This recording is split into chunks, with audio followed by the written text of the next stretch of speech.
morning to all of you. This is your SSC period. Open your NCERT books of geography at page number 28. Yesterday we did question answers of chapter number 4 maps from supplementary book, and today we are going to do question answers of chapter number 4 maps from NCERT books. So open your NCERT books at page number 28. This is a chapter number 4 of geography. Let's start from the first question. First question is, answer the following question briefly. A part, what are the three components of map? मैंने आपको पहले explain किया था कि कौन से components होते हैं मैप के. तो three components are distance, direction and symbol. इसको एक्सप्लेन करने में भी आ जाता है क्वेश्चन. समटाइम ऐसे क्वेश्चन आता है कि आपको ये जो मतलब कंपोनेंट्स हैं उनको एक्सप्लेन भी करना होगा. So learn it carefully. आप बुक में से भी इसकी एक्सप्लेनेशन देख सकते हो. It will be clear. Next question आपका आ जाता है, what are the 4 cardinal direction. मैंने आपको बताया था बेटा कि जो हमारी डायरेक्शंस होती हैं, एक इंटरमीडिएट डायरेक्शन होती हैं और एक हमारी होती है कार्डिनल डायरेक्शन. कार्डिनल डायरेक्शंस जो हमारी होती हैं वो सिंपल वाली होती हैं, north, south, east and west. और जो इंटरमीडिएट डायरेक्शंस होती हैं, वो क्वेश्चन भी आ सकता है, वो हमारी होंगी north east, south east, south west and north west. Is that clear? Okay. So our next question is, what do you mean by the term scale of map. मैंने आपको ये भी एक्सप्लेन किया था कि स्केल ऑफ मैप क्या होता है और वो कैसे हेल्पफुल होता है हमारे लिए, है ना. So the term scale of map means the ratio between, जो भी रेशियो होती है actual distance on the ground level, हम जिस लेवल पे हैं, ग्राउंड पे हैं, तो उसका एक्चुअल डिस्टेंस, और जो भी मैप के ऊपर शो किया गया है वो, उनमें जो भी रेशियो आती है दोनों में, उसको हम बोल देते हैं the scale of a map. Next question बेटा आ जाता है, how are maps more helpful than a globe. मैंने आपको बताया था कि मैप होते क्या हैं. मैप एक ग्राफिकल रिप्रेजेंटेशन होती है या फिर ड्राइंग होती है अर्थ सरफेस की, ठीक है, जो कि हमें मतलब हर एक एरिया के बारे में जो है इंफॉर्मेशन देती है, अर्थ सरफेस के बारे में बताती है. सो मैप जो हैं वो हमारे लिए मोर हेल्पफुल हैं देन अ ग्लोब. कैसे, हमने ये बताना है. ये तो हमें पता है कि जो मैप्स हैं वो मोर हेल्पफुल हैं देन ग्लोब. कुछ रीजंस हैं उसके. So first reason is, we can study any part of the earth using maps. हम किसी भी पार्ट के बारे में, जो अर्थ का पार्ट है, कोई भी पार्ट हो, हम उसके बारे में इंफॉर्मेशन ले सकते हैं, उसके बारे में स्टडी कर सकते हैं बाय यूजिंग मैप्स. बट जो ग्लोब होता है वो सिर्फ हमें एज अ अर्थ को एज अ होल स्टडी करने में हेल्प करता है. बट मैप्स में हम किसी भी पार्ट की जो है स्टडी कर सकते हैं. सेकेंड रीज़न हमारा रहेगा, maps give us more information than a globe. जो मैप्स होते हैं बेटा वो हमें ज़्यादा इन्फॉर्मेशन प्रोवाइड करते हैं रादर देन ग्लोब. ये था हमारा डी क्वेश्चन, मतलब फोर्थ क्वेश्चन. उसके बाद हमारा आएगा फिफ्थ क्वेश्चन. Let's do. इसमें जो है हमने मैप और प्लान में डिफरेंस बताना है. अगर आपने चैप्टर की वीडियो अच्छे से देखी है तो आपको ये पता होगा कि मैप और प्लान में डिफरेंस क्या है. Let's start. मैप क्या होता है? ये एक रिप्रेजेंटेशन होती है अर्थ सरफेस की या फिर उसके पार्ट की, शीट पेपर के ऊपर होता है. पता चल गया होगा कि अब मैप क्या होता है. और जो प्लान होता है हमारा, वो एक ड्राइंग होती है स्मॉल एरिया की, बट वो लार्ज स्केल के ऊपर बनाई जाती है.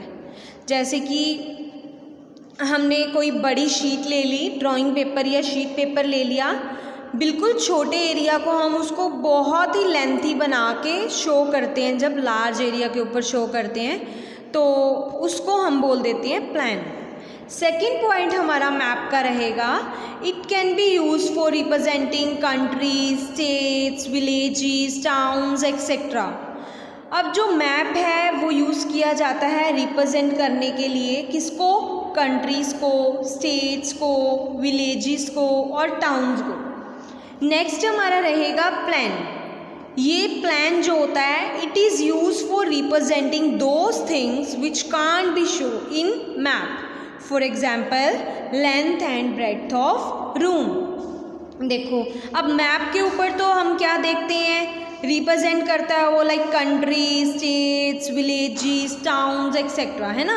बट जो मैप पे हमें रिप्रेजेंट नहीं होता है, नहीं शो होता है, वो हम कहाँ पर देखते हैं?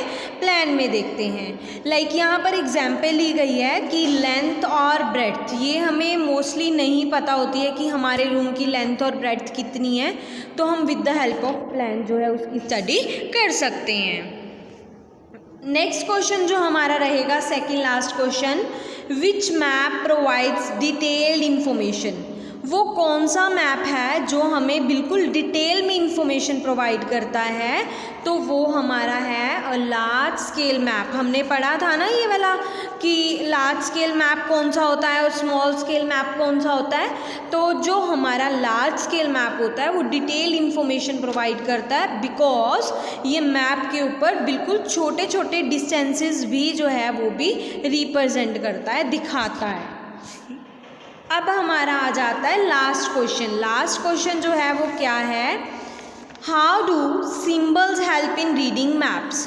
जो सिम्बल्स होते हैं, अब देखो मैंने आपको पहले भी बताया कल कि जो सिंबल वाला क्वेश्चन है जो मैंने मैप करवाया था उसके नीचे जो क्वेश्चंस थे, ये क्वेश्चंस जो हैं आपके ASM2 में पक्का आएंगे, तो इसको आप थोड़ा ध्यान से जो है सुनना और इसको लर्न करना, ताकि आपको कोई डाउट ना रह जाए। बेटा जो सिंबल्स होते हैं वो अलग अलग थिंग्स के लिए यूज़ किए जाते हैं। लाइक रोड जो होती हैं मेटल्ड और अनमेटल्ड होती हैं, तो उसके लिए भी सिंबल यूज़ किया जाता है। रिवर, पॉन्ड, लेक, इनके लिए भी यूज़ किया जाता है। रिलीजियस प्लेसेस के लिए, सेटलमेंट के लिए, ट्रीज़ और ग्रास के लिए, तो अलग अलग चीज़ों के लिए अलग अलग जो सिंबल्स हैं वो यूज़ किए जाते हैं। सो हमारा फर्स्ट क्या आता है इसमें, फर्स्ट लाइन देखते हैं, symbols help in reading a map. जो सिंबल है वो हेल्प करता है बाय रीडिंग अ मैप। ठीक है, मैप को रीडिंग करने में ये हेल्प करेगा। कैसे? ये लॉट ऑफ इन्फॉर्मेशन जो है हमें प्रोवाइड करता है, एक छोटी सी प्लेस की भी, और वो जो है हमारे लिए बहुत इजी हो जाता है ड्रॉ करना भी और मैप को रीड करना भी, क्योंकि जो पर्सन्स होते हैं वो अलग अलग लैंग्वेजेस जो हैं वो समझते हैं, है ना। लाइक मान लो किसी जो मतलब मराठी बोलते हैं या तेलुगु बोलते हैं, उनकी लैंग्वेज अलग है, हमारी लैंग्वेज अलग है, तो with the help of symbols they can recognise easily. उसके बाद आता है, it is not possible to draw the actual shape. अब हमारे लिए पॉसिबल तो नहीं है कि अगर ट्री है तो हम मैप में ट्री बना देंगे, पॉन्ड है तो पॉन्ड बना देंगे, बिल्डिंग है तो बिल्डिंग बना देंगे। No, it is not easy for us. So हम क्या यूज़ करते हैं, उसकी जगह पे सिंबल्स यूज़ करते हैं। इसके फीचर्स क्या रहेंगे, मैंने आपको पहले ही बताया कि हम कौन कौन सी जो है सिंबल्स यूज़ करते हैं, लाइक बिल्डिंग के, रोड्स के, ब्रिज के, ट्रीज़ के, है ना। जो मैप होता है वो मतलब एक डिफरेंट लैंग्वेज में होता है, तो उसको हम अलग अलग सिंबल्स को यूज़ करके ये हमें हेल्प करता है कि कैसे मैप को रीड करना है। तो बेटा ये आपके जो आंसर द फॉलोइंग क्वेश्चंस थे, आपने ये अपनी फेयर नोटबुक पे करने हैं। You have to use black pen for questions and blue pen for answers. So हम करते हैं tick the correct answer. Tick the correct answer you can do it on your book पे कर लेना आप, यहाँ पे करने की ज़रूरत नहीं है आपको, नोटबुक पे आप ये बुक पे भी कर सकते हो। टिक द करेक्ट में आपका फर्स्ट आ जाता है maps showing distribution of forest. अब अगर आपने कल क्लास लगाई है तो उसमें आपने देखा होगा कि मैंने आपको टाइप्स ऑफ मैप कराया था। अब जो फिज़िकल मैप होता है वो हमें शो करता है रिवर्स, प्लेन्स, प्लेटू, माउंटेन, और पॉलिटिकल मैप जो होते हैं वो हमें शो करते हैं सिटीज़, टाउन्स, विलेजेस, और थीमेटिक मैप जो होते हैं वो पर्टिकुलर एरिया को लेके उसको ही एक्सप्लेन कर देते हैं। अब हमने एक फॉरेस्ट के बारे में, ये पर्टिकुलर है ना, इसके बारे में जानना है तो we will select thematic map. Second हमारा आ जाता है ब्लू कलर। ब्लू कलर आपको पता ही है किसको रिप्रेजेंट करेगा, वो वाटर बॉडीज़ को रिप्रेजेंट करेगा। अब जो कंपास है वो हमने पढ़ा था कि कंपास पेज नंबर 25 पे हमने रीड किया था, कंपास यूज़ की जाती है तो वो किस लिए यूज़ की जाती है, to know about direction, find करना डायरेक्शन को। अगर हमने डायरेक्शन फाइंड करनी है तो we will use compass. Last हमारा आ जाता है अ स्केल इज़ नेसेसरी। अब स्केल किसके लिए नेसेसरी है, स्केच के लिए, मैप के लिए, या फिर सिंबल्स के लिए? Then answer is for a map. आपके ये जो क्वेश्चन आंसर्स हैं और आप जो टिक द करेक्ट आंसर्स हैं वो हमारे हो चुके हैं। टिक द करेक्ट आंसर्स आप बुक पे ही करोगे और question answers you have to do it in your fair notebook. Geography की फेयर नोटबुक पे अपने करना है। सबसे पहले मैं आपको बता दूं कि आपने क्या करना है, जो कीवर्ड्स होते हैं वो सप्लीमेंट्री बुक पे होते हैं, लिखने की ज़रूरत नहीं है, वहीं से लर्न कर लेना। सेकंड थिंग, सबसे पहले आपने चैप्टर के रिलेटेड डायग्राम बनानी है, कोई भी बना सकते हो। थर्ड थिंग, आपने पहले प्रैक्टिस क्वेश्चंस करने हैं। प्रैक्टिस क्वेश्चन कंप्लीट करने के बाद आपने NCERT क्वेश्चन करने हैं। तो अगर आपको कोई डाउट होता है इस चैप्टर के बीच में तो आप मेरे से पूछ सकते हो। अदरवाइज़ आपकी जो यूनिट 2 है वो आज कंप्लीट हो चुकी है। कल से हम हिस्ट्री स्टार्ट करेंगे। I will share question answers of this chapter today. मैं आपको क्वेश्चन आंसर्स जो हैं वो शेयर कर दूँगी। देन मंडे से हम क्या करेंगे, हिस्ट्री स्टार्ट करेंगे। सो अपनी हिस्ट्री की बुक्स और नोटबुक्स रेडी रखना। हिस्ट्री की नोटबुक को जो है आपने कवर कर लेना है और उसके ऊपर फर्स्ट चैप्टर की आप डायग्राम भी इन एडवांस बना के रख सकते हो, सो दैट आपको बाद में बर्डन ना आए आपके ऊपर। So be ready for it. Okay, have a nice day, happy learning.